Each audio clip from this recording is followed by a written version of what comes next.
amazing panelists for you. Yeah, this I'm kidding. But yeah, let's just do this. I mean, I'm 5'8", so super tall. But anyway, thank you everyone for being here, and thank you to our panelists for taking part in this. So I guess I'll introduce everyone real quick, and then we'll get going, and it'll be about an hour. And again, thanks to Deb and Gotti for filming this as well. So. First up, I guess I'll bring up John Gann, the founder of the DC Shorts Film Festival, and amongst many other things, author, film fest strategist. Justina Walford, the founder, executive director of Women's Texas Film Festival in Dallas.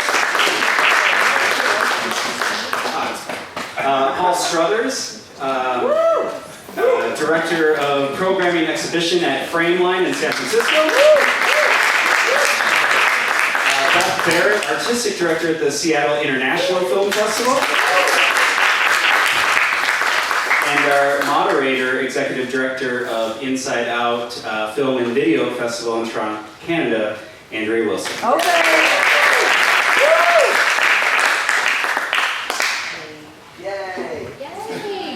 Yay, all of you. Okay. Can I disrobe this? Does anyone? The tech person is going to be thrilled. Hi, everyone. Hi. How y'all doing? Great. Good. One of my favorite things about being here in Texas is the use of the word y'all. One of my favorite gender-neutral group greetings. So greetings, y'all. As our friend Jim said, my name is Andria. I have the pleasure of working with LGBTQ filmmakers every day in my work in Toronto, Canada, running the Inside Out Film Festival. And the honest pleasure of getting to know folks like these who are doing such exceptional work in their festivals, in their cities, in their spaces to bring this work to audiences and to really celebrate filmmakers and the great artists that we get to work with. So we're going to have a nice little chat about, I guess, demystifying the process of programming and the work that we all do. And we'll have some time, I assume, as well, to take questions from you folks and have a great connection. So I know that Jim gave a brief intro of who y'all are working with now, but I would love to give you the chance to start off by introducing yourself and what brought you to this point in your career. So whether that's how you got into the programming game specifically, or just the circumstances that brought you here today. Starting with Beth. Starting with John. This is a very egalitarian situation. My name is Beth Barrett, and I am with Seattle International Film Festival. I'm the artistic director. 17 years ago, I started as a volunteer in the publications department, editing the catalog, and then I just kept getting better and better jobs as the organization grew and changed. We run for 25 days, which is incredibly brutal. We show a little over 400 films in those 25 days to about 140,000 people in May and June. And then we take 3 days off where we celebrate the volunteers, we play kickball, we have one night that we just are actually home with our friends and family, and then we start theatrical the other 340 days of the year. We run 5 different cinemas, ranging from 570-seat single-screen theater to a triplex, and then a 90-seat cinematheque. So 365 days a year, we are showing films of some kind. Any given day, we're showing between 5 and 7 films. We're the home for renters of all the different film festivals in Seattle, including the Queer Film Festival. And I'm the artistic director of all of that, which is terrifying. As I recently admitted to a group of people, I had never seen 42nd Street, and they're like, "Ooh, really? How is that your job, artistic director?" And I was like, "Oh, I have seen Rear Window." So I'm always finding new films. The festival is incredibly international, about 80 different countries, but we also have a really strong queer film contingent in it, about 25 to 30 feature films every year. So larger than many queer film festivals within the 25 days, within the 365 days. Awesome. Yeah. My name is Paul Struthers. I'm the Director of Exhibitions and Programming at Frameline. We just turned 43 this year with the longest running and the largest LGBTQ film festival in the world. I'll give you a bit about my background because I always think it's interesting to find out how people came from there to there. So I studied film, and then at the end of my studies I realised I wasn't a master filmmaker. So I thought I'm going to work in different aspects of the film industry, not to make for the marketplace, but to understand the marketplace. So out of university I worked in exhibition, and then I worked for a sales agent, and then I worked in distribution, and then I quit and moved to Sydney, where I got into film festivals, and I was working at Sydney Film Festival marketing, and the marketing was going well that Mardi Gras Film Festival noticed, and they were like, hey, do you want to join our board? I'm like, no, I don't want any accountability or responsibility, but I'll help you survive, essentially. So we put on a small festival to bring some money into their bank, and then the job came up for the festival director, and they'd seen that I was quite good at programming, and I got the job, and then I did that for 4 years. It was a wonderful experience. We started up a collective with Asia Pacific film festivals. They all came to our festival at 40, and then I quit that job, and then me and my partner were going travelling, but then the job at Frameline came up, and everyone was like, you should apply, and I'm like, then I applied, and then I got it, and yeah, that's how I got into programming. I'm Justina Walford. I'm the Artistic Director and Founder of Women Texas Film Festival. We just completed our 4th year. I started as a screenwriter and playwright, and made a very strange decision when I lived in LA to have a theater, like live theater with plays and stuff. And Hollywood said, we're not really into that. And so I struggled there, but then fell in love with eventized writing, I guess, storytelling. And when I moved to Dallas, I decided I really wanted to volunteer for a women's film festival.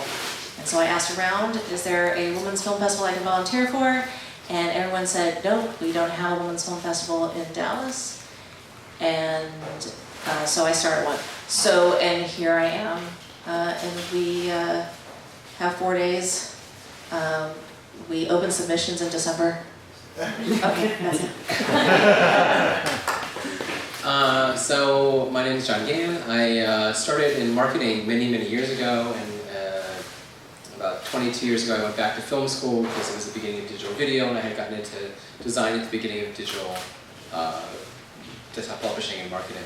And I figured I could learn something, and I made some films. One happened to play about 50 festivals around the world, and I traveled with it, took 2 years off, and I discovered I hated film festivals. And that, to me, they were not about what they should be, which to me was about films and filmmakers, and then parties and sponsors and money. And most of the festivals I went to were all about the money and the sponsors. So when I came back to DC, I created the DC Shorts Film Festival based on basically not doing anything I saw before and just doing the opposite. And it worked. And it grew really quickly from 3 days to 11 days, and from 30 films to 170 films or so. I took that to about its 13th year, and then I'm like, I gotta get out of here, I gotta do something else.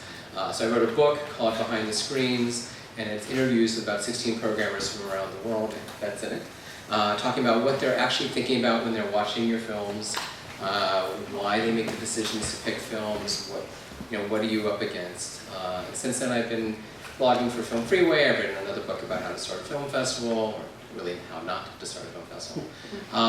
And I consult with festivals around the country now. Amazing. Yeah, let's give it up. This is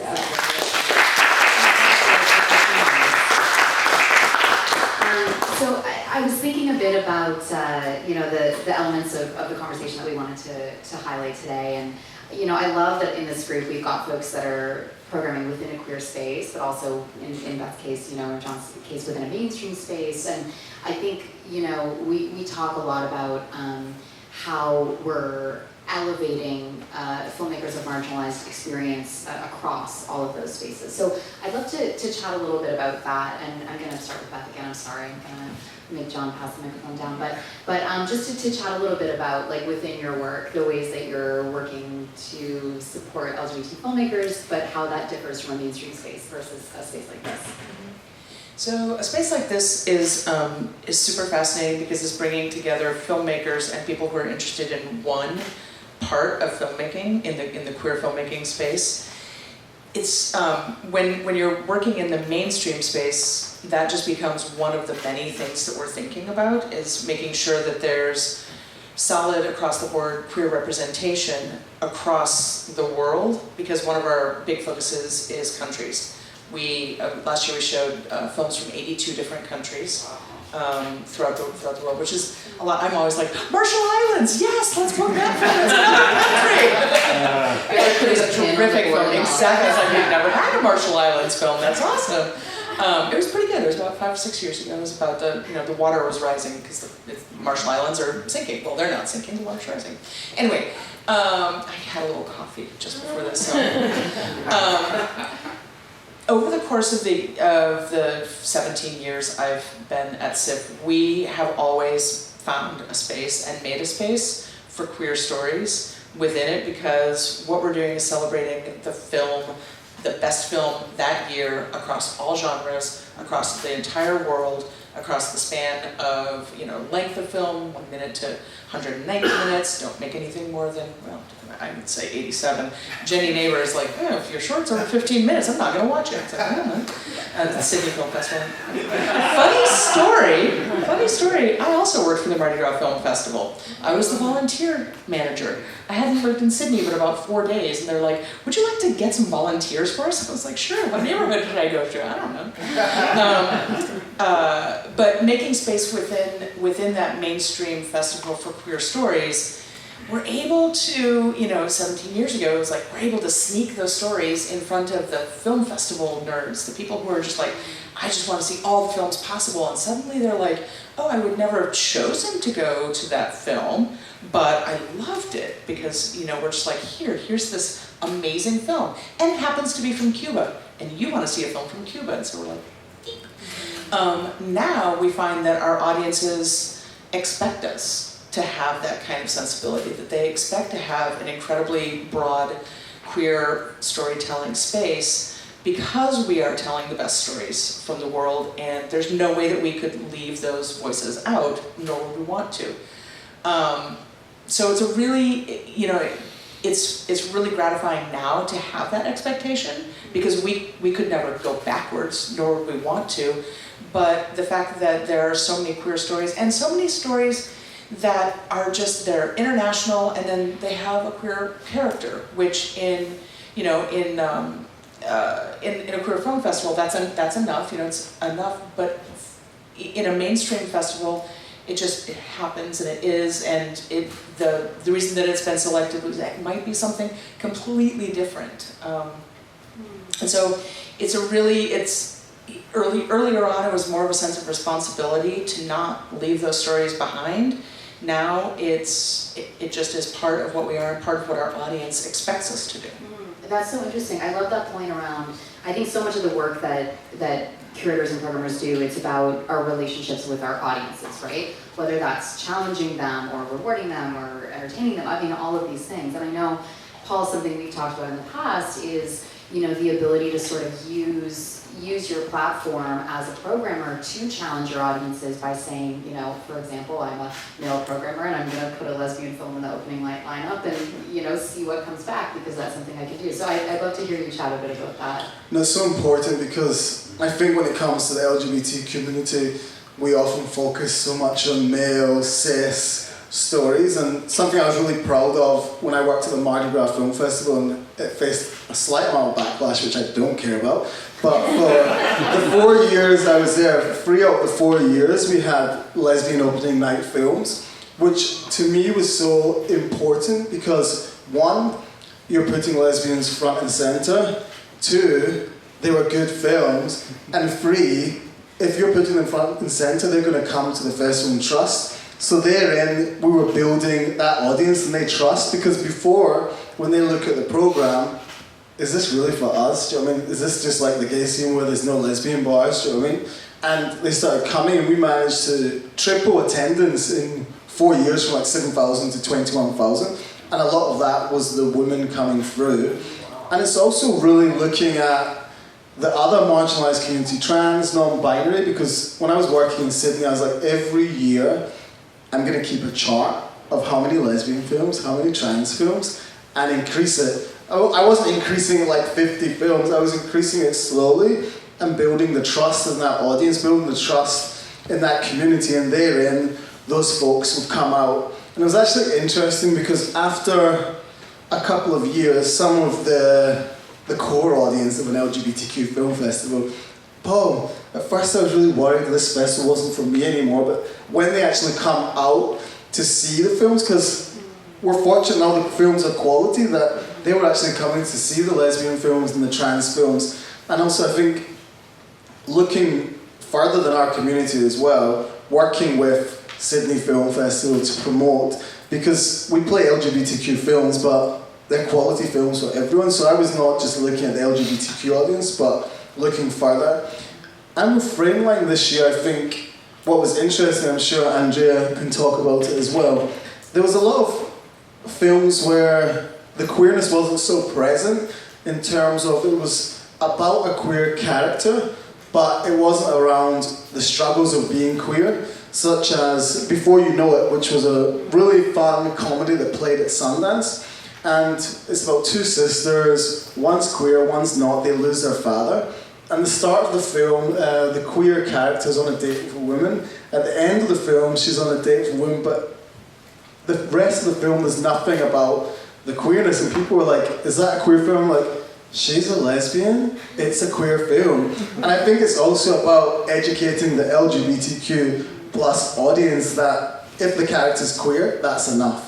We need to educate them, because I think a lot are used to the old stories, the old tropes, the old stereotypes, and we just need to progress. There's space for all queerness in cinema, that's what I'm trying to say.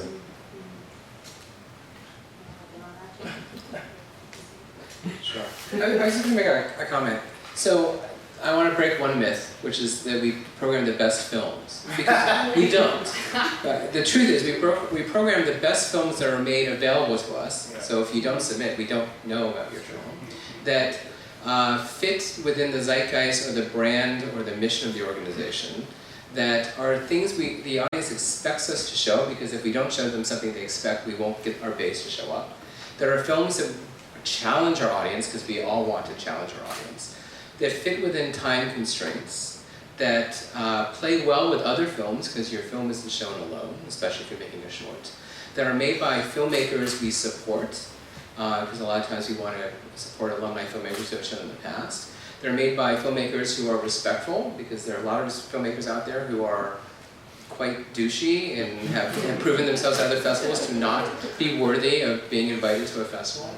There's so many that fit within your schedule and your parameters and when you can program. There's so many things we have to think about when we're programming films. I wish we could just say, well, these were the top 10 rated films, we're showing them all. But the truth is, we might show 2 of those, because we have to find the other ones that fit in with this entire program, because we're programming a slate of films that ultimately reflect the ethos of that organization. And so, you might have made the greatest film ever, right? But it just, as I like to say, there's a festival for every film, but your film is not for every festival.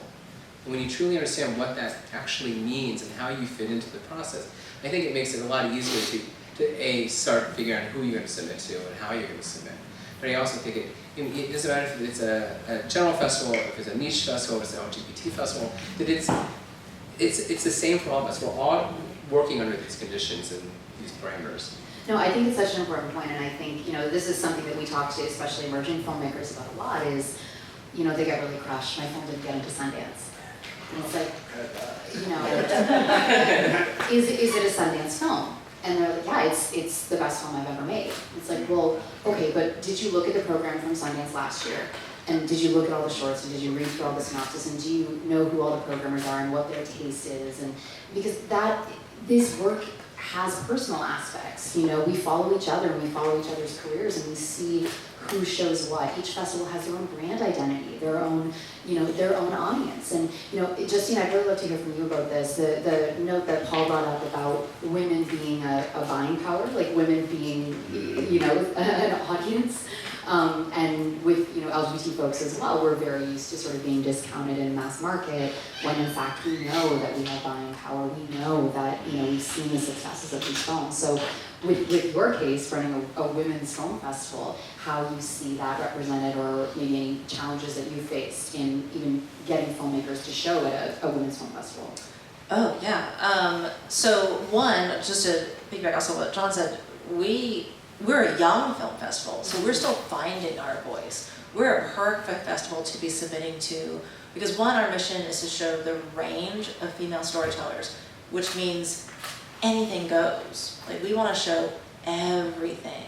And I even had like a momentary crisis of identity as artistic director, where the night before I introduced a film that was pretty much recovering Catholic non-binary dominatrix film.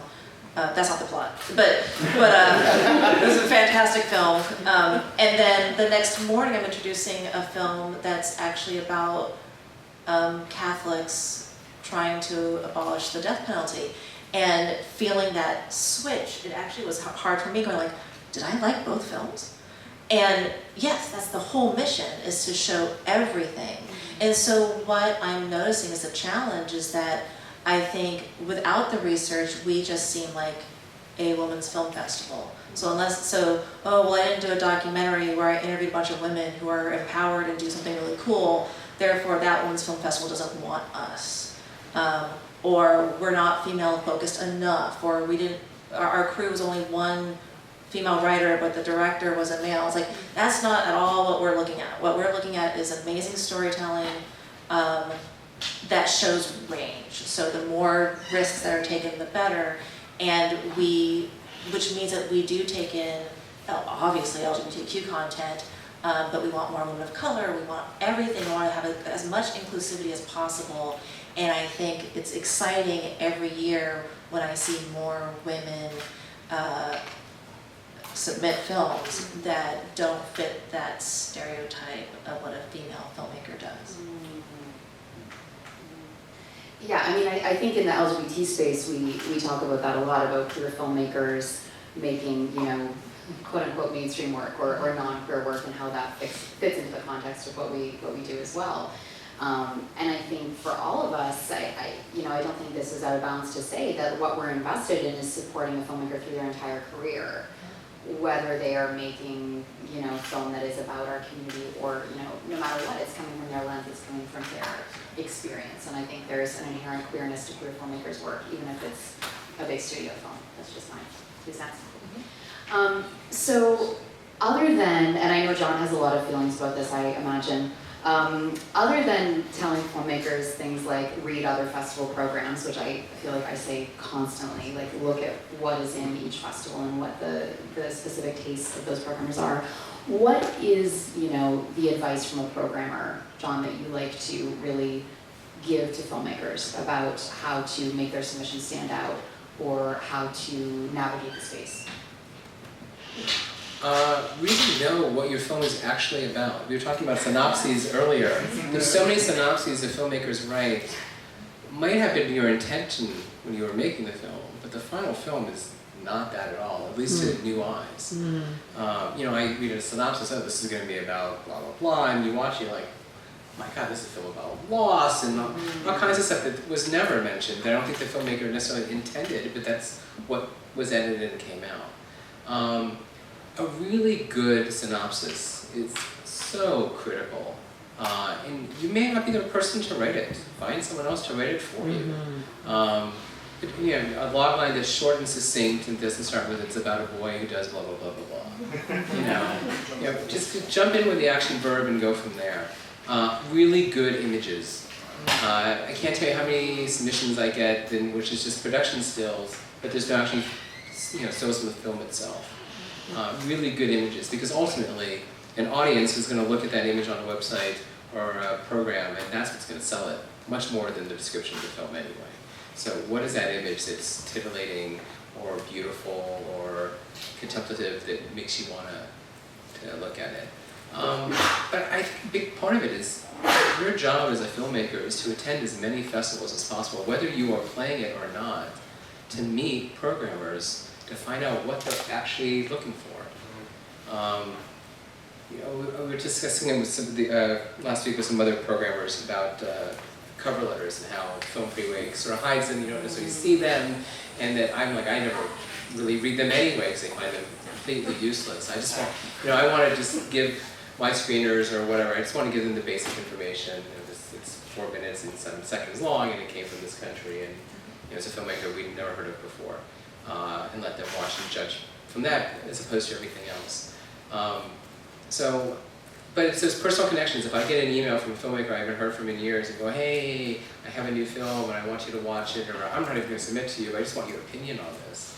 I will definitely track those films. Because again, for me, and I think for a lot of us, even films that we pass on, we're still talking to each other about and going, God, I saw a film that's really great and I can't program it because I have no space for it, but I want you to think about it because I want to champion this film. Because ultimately, we want to discover amazing talent and promote that talent so that we are creating an industry of people we like to work with. Yeah, keep them coming. Yeah, a lot of what John was saying as well. For me, the most number one important is watch as many films as you can, because people often make, in particular, short films, and they've been made 100 times before and 100 times better. See what the zeitgeist is. Just go to film festivals, watch. You can watch short films online. Often the winners at festivals you can watch. You just have to go out and watch as much as possible, because when you go to a film festival, if you see like a great film, 9 out of 10 times, the filmmaker has an extensive knowledge of cinema and passion and love. Do you not agree? Like, you have to consume it, you have to understand it, you have to, yeah, the number one. And I'll repeat what you said as well. We've had films with A-list stars, and the photography they've delivered us is just appalling. And you're just thinking, why didn't you take a better picture of the star? That would have sold the film better at the festival 10 times, would have better chance at distribution, you know, like, get stills photography is so important. And also, if your film doesn't get into a festival, don't take it to heart. Don't send an angry email, because we all talk. Don't be rude to us, because we all talk, and we don't want to deal with irate filmmakers. You know, you just have to take it and move on. As we were saying earlier, your film might not be for my festival or Beth's festival, etc., but it might be for someone else's festival. So I think that's a really important piece of advice as well. Just be courteous with the programmers. Yeah, we do tell each other everything. There's a screenshot of that angry Facebook post you made. Trust us. I want to add that I actually watch Shorts of the Week, the website, and watch shorts on that all the time as research, like not to program, just to really see what's happening right now or what's being liked right now. And then I find a filmmaker I like, and then I subscribe to their Vimeo. Like, if I subscribe to your Vimeo, it means that I'm dying for you to submit, or I'll email you to ask you to. And that's where you get so much great content. And I would say, as a filmmaker, follow the films that are similar to your style, because then, especially if your style is daring in any way, it's good to know where people like you, because daring content, we need so much more daring content. You have no idea. I won't speak for all of us, but I am hungry for something a little different, just dying for it. So even if it's horrible but different, it'll kind of stay in that top 5 for a while until we're deciding like what to program. The other thing is, if you can, attend screenwriting conferences or screenwriting festivals, because that gives you an idea of kind of what's in the pipeline. I used to love writing, at DC Shorts we had a screenwriting competition, and I loved it because I would see what films we were going to be getting in 2 or 3 years. And so it kind of helped me sort of pre-plan. But it also sort of let me then advise other filmmakers, like, you don't want to make this film because I can tell you now 17 other people have already written this film for 3 years from now, so maybe you put this one in the back burner and you revisit it later, or how can you tell the story differently? Because, like Paul said, I used to give the Runaway Bride example. Every year we would get 15 Runaway Bride movies, right? And you have the 2-minute animated version and the 20-minute drama and everything in between. I can show one. So which is it going to be? You know, so it has to be really great and really different and really unique or challenging, or you know, the filmmaking has to be in a style that just the audience isn't going to see anywhere else, because it's a film they're going to see all the time. So just be really, watch the films other people are making, because you're competing against each other, unfortunately, but you need to know what each of you is doing. And one more thing, look at the thematic strands of film festivals. Like, what film festivals do you love, locally or international? Do they have a comedy section? Do they have a genre section? Consume as much of those and make something completely different, because we're always looking for the wild film, the left field film, just to throw in there to shock the audience. Do something different, I say. Story. You have to have a good story. There's no, I mean, you can pay Brad Pitt to be in your film, and if your story is terrible, your film is terrible. So on the, honestly, that's it. But the production stills are actually unbelievably important, and you have to do it while you're shooting your film, and you have to take about 50 times more stills than you think you could ever possibly need, because half of them are just going to be trashy. Someone's moving, the light was terrible, so you discount those. And then half of those, you're like, okay, that star looked pretty good in there, and then you give it to them, and they're going to kill another half of those. So if you didn't take 400 photos of your star, and you've only got 20 photos, and they kill 9 of them, you're like, oh, okay, I guess it's that one then.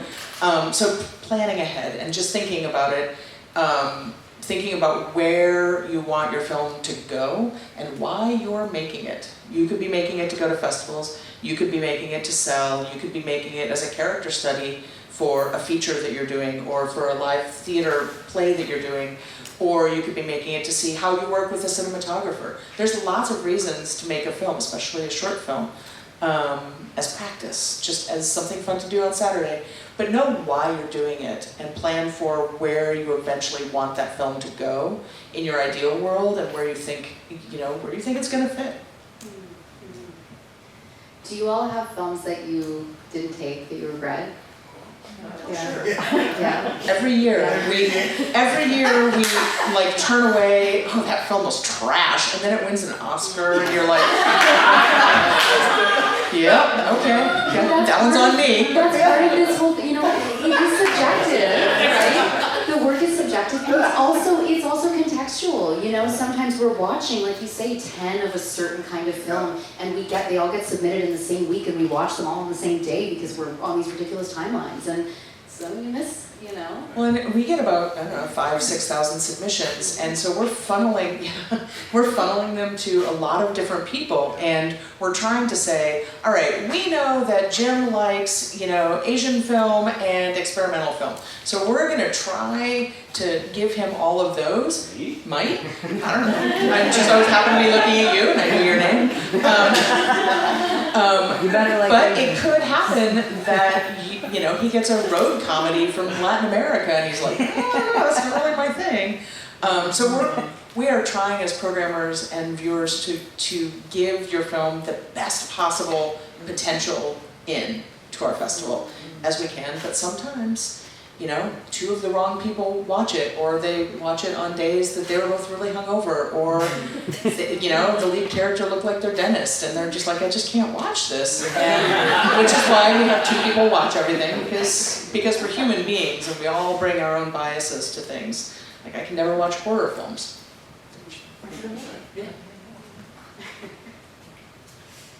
So talking about programming in terms of who we get to watch it, like just because I've got my partner and my colleague here. For example, Mariana is a young lesbian, so she actually helps with the programming of the Fun and Girls shorts. And also Josh, my partner's really into animation. He's like, Paul, you have to have an animation strand this year. I was like, oh, do you want to watch some films with me? So we did it.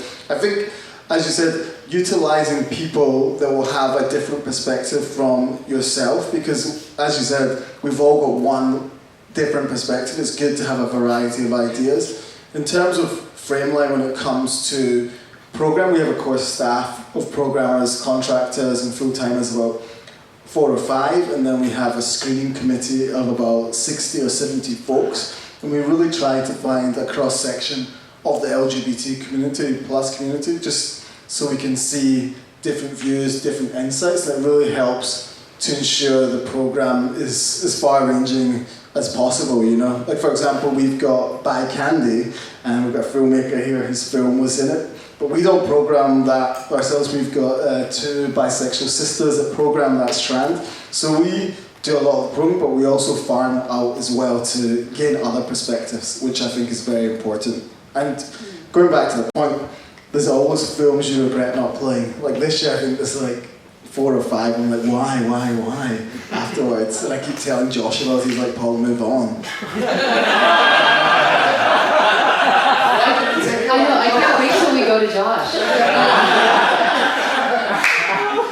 Well, you know, I think that's a super important thing to talk about, which is something we don't. I think there's this idea of programmers being these, you know, visionaries locked in a room with, you know, the big screen, and programming is a team sport, as you know, in many ways, and we really need. I think this very much be true. You know, we need to be surrounded by folks that challenge us, that don't agree with us sometimes, that push us. But I think something that is interesting to chat about is how you work with your teams, like how you manage your teams, like, you know, Beth said, how you kind of farm out the different content to people. But I'd love to hear from each of you a little bit about that.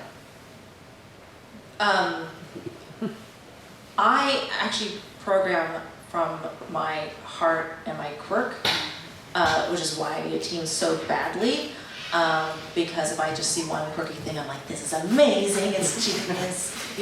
People won't get it this time, but I'm sure the next time they will, because that's a thing, like also like following the career of a filmmaker, like I will forgive any small issues with a film, knowing that filmmaker on their next film will improve, if I see that potential. My team is great in that I have someone who was added on the programming team this year, and she created like a spreadsheet, like strength of storytelling, structure, lighting, and then our awards are like leader, radical, and storyteller. She's just like leader, score, and her scoring stuff. Like it has to be good for her to like something, and she's a fantastic balance for me because I fall in love so easily. I'm a complete movie slut. So it is so nice to have someone there going like, here, it's a 3. It's a 3 in lighting. And I'm like, but, oh, you know, so that's great. So that's what's great with the team is actually being able to be sort of, I work for them as much as they work for me. Okay. So one of my big consulting things is I work with a lot of festivals on rethinking their submission process and their screening process internally. And everyone has a completely different way of handling screeners. There's not a simple method that works for everyone. Everyone has a completely different way of doing it. The number of people who watch it, how much of it they watch, which I will tell you now, at 95% of festivals, they are watching the entire screener. Your Vimeo statistics are never accurate. They even have one of their tech support documents, they even admit it doesn't work. So just know that people are watching your film, okay? But everyone has a different ratings system, etc. And I spend a lot of time trying to convince people you really have to train your screeners, especially volunteer screeners, that there's a certain level that they have to perform at. They really have to understand what the ethos of your organization is, what you are trying to promote, to sort of even that field. Because it's really difficult. I mean, when I used to do DC Shorts, we had 100 first-round screeners, because built into that DNA of the organization was everyone received the feedback or the comments from the reviewers. And so in order to cover so many films, we had to have 100 people. But to train all those 100 people to sort of think similarly when watching film was difficult. And of course, the scores would be all over the place. And you just have to trust the system you build that the top films are going to get to you so you can watch and review them. And to be honest, I used to watch the stuff that always scored like a 95 and above was never right for us. It just wasn't the right film. The stuff that was in like the 85 to 95 range was usually really good. And then there was always something for me in the 70 to 75 range that was fantastic, that I could see what the filmmaker was trying to do there, and it just didn't communicate well with screeners. So I used to watch, stuff that just they didn't think was going to get in, that eventually did get in. And then of course I always watch the bottom films, because ultimately, since we opened up that feedback system, they were the ones who would complain. People who received a 95 never complained about it, but people who received a 5, So you shared the actual scores? We shared the scores. Yeah. But we shared the comments. Wow. We shared the comments about it. They were highly edited and redacted. It was anonymous and whatever, but we used to share that information. Wow, that's so fascinating. Does anyone else, do you share feedback? If people ask? Only if asked. If asked, I actually usually have a very long email, but either I don't respond at all because I don't have time and I forget the email, or the email back is like this very long, like, this was fantastic, and this is fantastic, and here's where it fell short, and here's why it didn't fit into programming. And I always make sure that I end with why it didn't fit into programming, because filmmakers should know that, like we've all been saying, the film has a fit somewhere, it just wasn't with us. Yeah, the best advice I ever got is, it's personal, but don't take it personally. And I think that is like so legit, because of course it's your work, you've lived and eaten and breathed it for years, but you can't take it personally, because you gotta get up and submit to 10 more festivals the next day. In terms of the process at Frameline, there's a few of us in the core team, and we split it up by sections, and the section heads essentially are experts in that field, and I'll have the overall view of the whole festival just to make sure we don't have too many comedies or too many blah, too many this. And then when it comes to like the opening and closing night and the centerpiece films, me and the executive director will discuss those in detail as well. And I think beyond that, something else to think about as well for us to talk about is we all talk as well. Like if there's a film that we're like, should we pull it, should we not? That we get in touch with other programmers. So there is the core team, and then there's the screening committees, but then there's also the programmers who talk. We often talk about submissions. When we're at festivals, like TIFF is coming up, a lot of people in this room will be there. Afterwards we'll be talking about the films, we all talk. So it's a real collaboration of a lot of folks. We'll give you feedback if you ask nicely after July.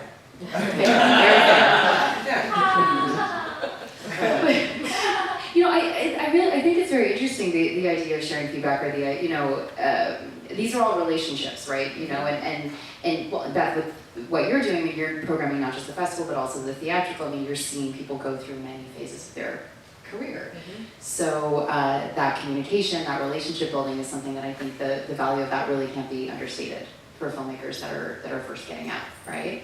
Absolutely, and we have filmmakers that come to the festival or we're showing theatrically because their film has been picked up that we've rejected in the past, and like Lulu Wang, we've rejected all of her films until we closed our festival with the film. Like it just, they were great, it didn't happen, the wrong person saw it, whatever happened. She's a master filmmaker, and I love The Farewell, it's amazing. But yeah, we rejected all of her films, and she came and she's like, it's the first time I've been here, and I was like, yes, I know. I don't know how I'm on time, Jim. You're doing good. Okay, great. Maybe That's 10 more good. minutes and then we'll open it up. Okay, great, amazing. Thanks for having us here, Jim. This is really nice to have this space. Like Paul was saying, we have a lot of these conversations offline, so it's always a pleasure to have them in a room with other humans.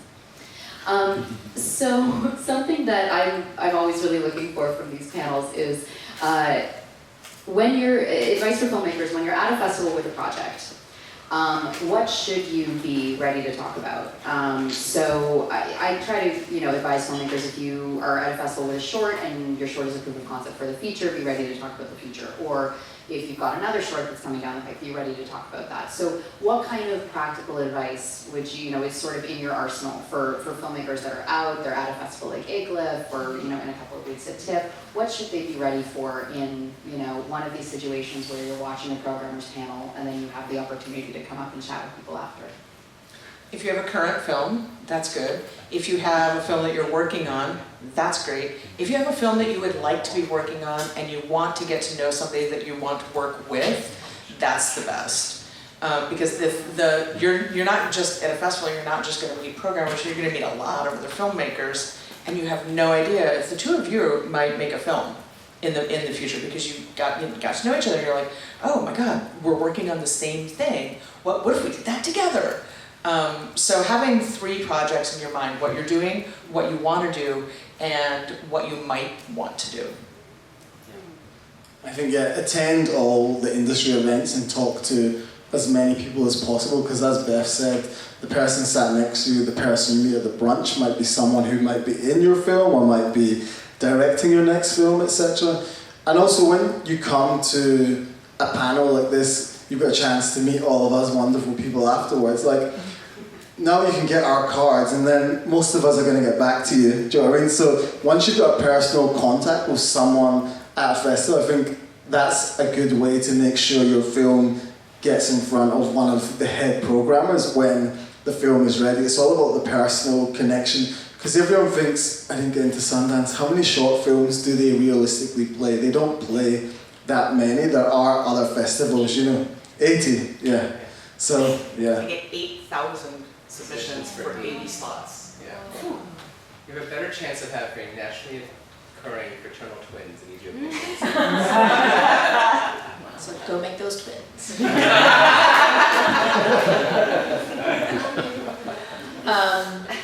I'm an introvert, so I hate this question. I mean, I hate this question because like the answer is be an extrovert.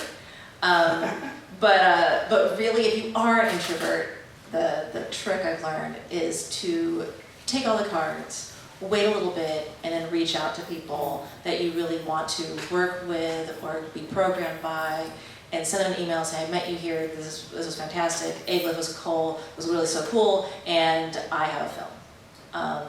Because I understand being shy. I hate going to even the parties of my own festival. Like I'm always like sitting there with my drink and I'm like, I just want to check my phone.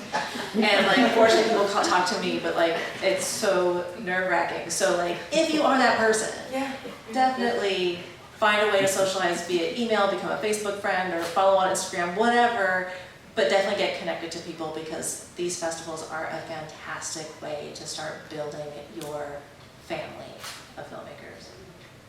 I was gonna say, filmmaking is not an individual art, it is a community art. You need other people.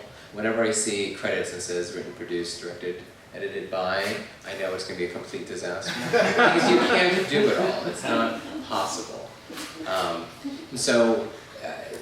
Quite honestly, what I used to get emails from filmmakers that said, hey, I had a great time at your festival, blah, blah, blah. I met this one person and we're going to work on a project together and we want to show it to you. I used to break into tears, because to me that was like the ultimate success, that I brought filmmakers together to work on other projects. Like that was my entire goal of this when I wanted to start at festivals, because it was about creating a safe space for them to collaborate, meet, and work together. And so it's go out there, make sure that you're meeting lots of other filmmakers, you're meeting the programmers, you have your card ready to go, you have your screener links ready, and the password is working. Because I'm going to go back to my room that night probably and watch your film. Just make sure that you are ready to talk to people. One other thing as well, because I was talking to a very seasoned filmmaker at the hotel, there might be a filmmaker who you really respect that actually takes on mentees. Talk to someone you love. They could be your next mentor, and that would be a marvelous experience. And the best way to meet them is at film festivals. Someone here was telling me that she's a mentor to loads and she's a very well-known filmmaker, so there might be a chance. A wise person always said, meet 5 new people. Nobody wants to meet people. I mean, we're all introverts, honestly. Like, we're all just like, yeah. And it's scary to meet people, but if nobody wants to meet people and then you do it and then you have a couple minutes of conversation, that's awesome, and you met your 5 new people. Yeah, and really see these opportunities as like, the potential for future collaborators, future partners, this is, I echo, what John says enough about, there's a film here in aGLIFF, Vertical Lines, which, was made because 2 filmmakers met at my festival and shot it a couple months later, and it's a Canadian film, so there we go. But there's endless potential, and something I love to see as well is filmmakers connect at a festival and then go on through the circuit and see each other again and continue to build those relationships. It's really beautiful. All right, well, let's see if anyone has anything they want to ask you folks. Yeah, going back. As far as looking towards the future of other genres, other styles, VR, you talked about screen competitions like, you know, web series and stuff like that. Are you looking towards that? Are you trying to hide from that? Are you trying to move in a different direction, try and find the next thing that actually does look viable? I mean, is that something that's on your minds now or not really? So that is an amazing question, because we're always trying to figure, you know, everyone's like, cinema is dead, distribution is dead, the theatrical is dead, you know, but it's not. Everything is still happening, and it could be that it's happening in these new spaces, in the episodic work, in the VR work. We are not convinced that VR is the next level quite yet. I think that there's a lot of potential when it gets there. But episodic work actually is amazing. There's a lot of amazing work being done in short bites like that. And they're like short films, but they're not short films. We actually mix them into our we do all of our short films over one weekend, because we're so long. So the short filmmakers actually get a chance to come and meet each other over that same weekend, and we added the episodics in this year, and you're both kind of doing the same thing, short films and episodic. You're doing it a little bit differently, but it's all this like bite-sized storytelling. So for us in Seattle, I think episodic is definitely the way for the future. Yeah, episodic for us is what we had the North American premiere of Bonding last year, and now it's on Netflix. I think the difference between an episodic and a short film is you've got a real strong chance of getting on a network and getting it in front of people. Like Bonding, I believe they're making a second one, and I think there's some really exceptional episodic work out there. And a lot of feature filmmakers, as I'm sure all of you know, a lot of them didn't do short films, a lot of them just went straight to episodic, and now they're doing features. In terms of VR, Frameline, I can talk about, we started doing VR for the first time this year at the D. Young Museum in San Francisco and Golden Gate Park. And I think there's a lot of exciting content out. Now, if you're interested in VR, the best thing to do if you can afford it is to go to Sundance and go to New Frontiers, because they show the best of the best. I just changed my mind because I've been running away from episodic and now I won't. I'm running toward it now. VR was something that in our first year, 4 years ago, I was like, women are going to take over VR, it's a brand new world, we're going to just take over the space. So we didn't really take over the space. And it's been a kind of a struggle to program VR, and it's pretty much like when you're a small festival, you're programming a whole different festival. You have to get sponsors for VR, you have to get space and venues, and you have to think outside the box on how that VR will be showcased, because it is more fun to showcase VR in a space where the budget's really high, like a Sundance. And that has been kind of like my regret, is that we did not do VR this year, but I have high hopes for it in the future. Yeah, and see, I'm working with a lot of festivals. I'm trying to steer away from VR because it's so technologically difficult, especially for smaller events, to do it. SIFF does an incredible job. It's an entire separate thing. It's in a shopping center. It's a whole experience. It's a very different thing. But most festivals can't even afford to rent 6 units and figure out where it's going to be and who's going to man them, and you have to train your volunteers. It's a nightmare. That said, AR, you can tell a really great story with AR, and anyone can do it on their current cell phone. So to me, that seems to be a much easier thing for a festival program. Episodic, I think, definitely. And think out of the box. Just this week I was reading about a new series dropping in Norway, and it's episodic, but it's about a kid in high school who's struggling, and every day they release another episode. Some episodes are 30 seconds, some episodes are like 30 minutes, and they drop them at the time of when it's happening in the kid's life. Right? So like at 3 o'clock you get a tweet saying, watch what this kid's doing, you go on and you watch it. It's brilliant, and I'm like, so think episodic is, especially web-based episodic, can be so different. Really think outside the box of how that's going to work. But also remember, you're showing in a festival setting, so it has to work together also for a traditional screening type of venue. And I think it's inspiring, it can be inspiring for programmers as well, because it challenges us, right? To be like, oh, we just got sent these, 7-minute episodes, how do we put this together? What is the conversation? How do we contextualize it? In our case with episodic, it always means like more guests because we want to have more conversation, because we want to elevate what people are seeing on their computers or, streaming online. So, I think it's good for all of us, but I think the next few years we're going to see things sort of shake out. Yeah. On VR in particular. Yeah. So several years ago there was a book written that I found really valuable. It was called Swimming Upstream, A Guide to Short Film Distribution. It was written by the short programmer at Tribeca, Sharon Badal. Pronouncing her name right? Badal, okay, here. So one thing she said in that book was that she couldn't emphasize enough the importance of submitting early, because she said that what happens is programmers fall in love with those earlier films, then if you submit later, you're up against all these ones that they are already fallen in love with. So I just was curious to hear your thoughts on that. Yes. No, it's true. Because you do fall in love with films early, and by the end, you're rushing to watch them, that you're not giving the attention to them you probably should, because your eyes are bleary and you're just like, oh, I've seen this story already and I know where it's going to go, and why am I watching it, and blah, blah, blah, just end so I can watch the next one. So yeah, do submit early. And sometimes, first of all, do not submit a work in progress unless you have talked to the festival and they know it's a work in progress. You have one chance to be screened by that screening committee. And if the film isn't done, and that's what you submit, and then you come back a few weeks later and go, oh, I have another cut. We don't have time to watch your other cut. We watched your film. That's what you submitted, and that's what we watched. So sometimes you need to hold on to your film. Maybe you're not right for that festival this year. Hold it for the next year.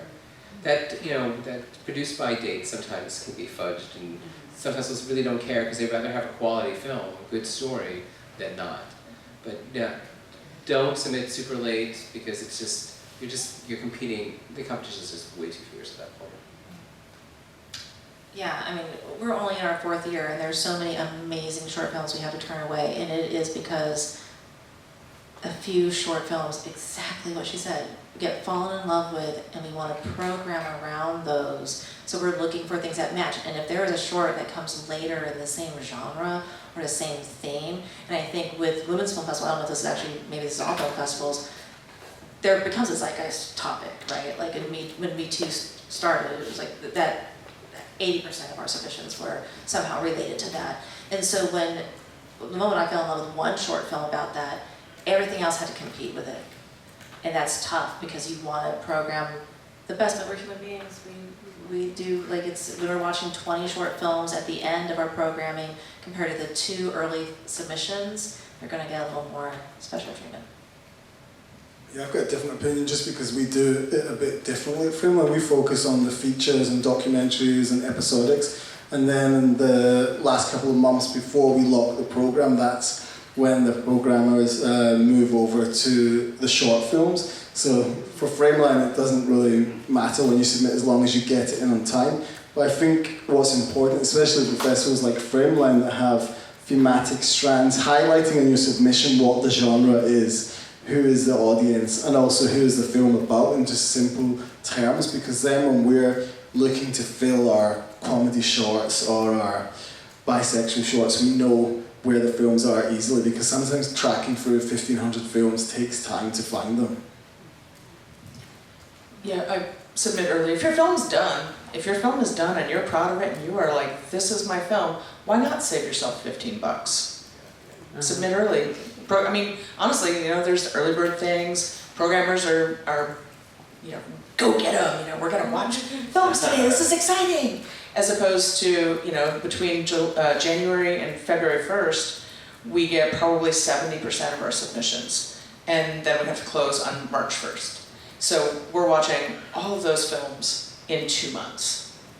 So why set yourself up for that kind of competition if you have a finished film that you're proud of? Don't do it before you're done. Yeah, and keep track of those dates. I think it's, if you do have a festival in mind, whether it is Sundance or it is, one of our festivals, keep an eye on those dates, have a rolling calendar, and, get in early. I think it's so fascinating that y'all do shorts at the end. That is so stressful to me. But It's a fun end to the programming cycle for us. I think we enjoy it at the end. Well,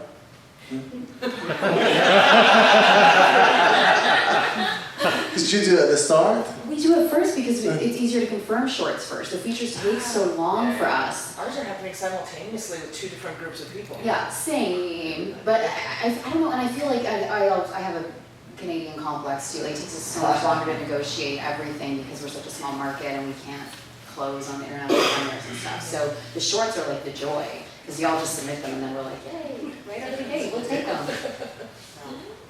Alright, one more, we got time? Yeah.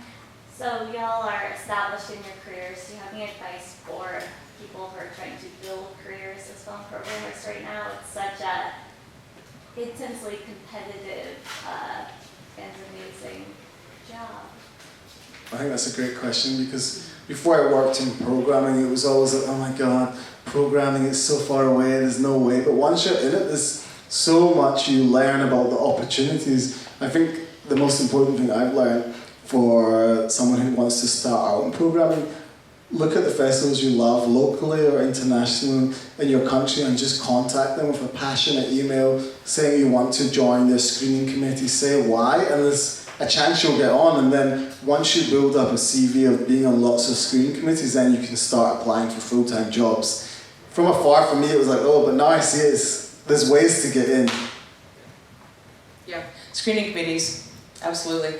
In your area, start there, and then like we pull people from other festivals' screening committees, and then they sort of graduate to the SIF screening committee, and then some people just stay there, and it's really great, and they get a pass to the festival, and they see a bunch of films, it's great. And then other times when we have a position opening up for a submissions programmer, we look at our screening committees and be like, hey, who had their finger pretty well on. Because some pre-screeners are like, I love everything, oh my god, it's a 5, and you're like, no, it's not. So it's like, who actually was actually watching the film in the way, with the eyes of the audience, Yeah. so, which is a really hard thing to do, and it's what we're all doing. It's like, we know our audience, we know what they're gonna wanna see, we know what we want them to see, and we know what they're just like not interested in any way, shape, or form. And so we're always programming for the future audience. And so that's a hard thing to learn if you don't know the audience. And so if you're going to other film festivals in your area especially, and you're seeing what their bent is, what their strands are like, and get in on that screening committee. Plus you'll see a lot of great films. Having written material is great too. Like if you've got critical pieces, like reviews that you've done, even if it's for a student publication or anything like that, is extremely helpful because for us to be able to see taste and point of view and not just, the earnest letter, I agree, is fantastic, but also to see a really specific point of view, because when we have an open slot, we're usually looking for a specific voice to fill that slot, to complement the full panel. And if you're part of lots of screening committees, sort of parlay what you're liking and what you think is really great to other festivals. And you might be able to say, hey, I saw this film when I was reviewing for this festival, and I think this is great for you guys. You might want to consider it, so here's some information.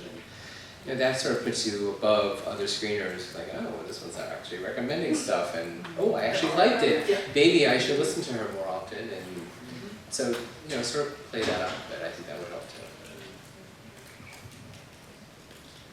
We're getting the, okay. Thank you so much. Thank you all. I really